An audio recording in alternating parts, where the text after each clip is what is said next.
आज 28 फेब्रुवारी थोर शास्त्रज्ञ सी.व्ही. रमण यांच्या स्मरणार्थ भारत सरकारने 28 फेब्रुवारी 1987 पासून राष्ट्रीय विज्ञान दिवस म्हणून 28 फेब्रुवारीला साजरा करण्यात येतो। आता 28 फेब्रुवारीलाच हा दिवस का साजरा करण्यात येतो?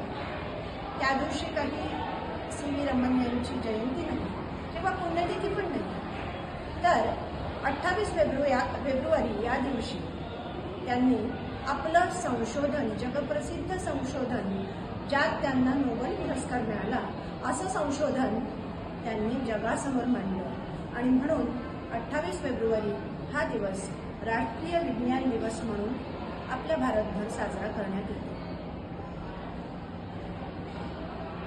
चौकस बुद्धी असली की मनुष्य पुढे जातो, संशोधनही करू लागतो आणि संशोधन करता करता आपल्या भारताची मान पण प्रत्येक भारतीयांना उंचवता येईल, असं आपले परमपूज्य माननीय पंतप्रधान नरेंद्रजी मोदी यांचं म्हणणं।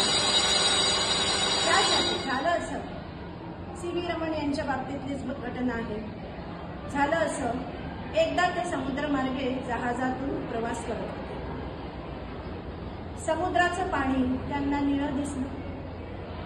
तेच पाणी त्यांनी ग्लासमध्ये घेतलं। ग्लासमध्ये घेतल्यावर ते पारदर्शक दिसू लागलं। आता हे पारदर्शक पाणी रंगहीन पाणी दिसतंय आणि समुद्राचं पाणी निळं दिसतंय। त्यांना कुतूहल वाटलं आणि त्यांची चौकस बुद्धी जागृत झाली। त्यांच्या सहकाऱ्यांना विचारलं त्यांनी की असं का व्हावं? त्यांच्या सहकाऱ्यांनी सांगितलं, काही नाही, आकाशाचा रंग निळा म्हणून समुद्राचं पाणीही निळं। त्यांना काही ते उत्तर पटलं नाही। भारतात परत आल्यावर त्यांनी या बाबतीत संशोधन चालूच ठेवलं आणि त्यातूनच रामन इफेक्ट हा त्यांचा महत्वाचा शोध लागलेला आहे।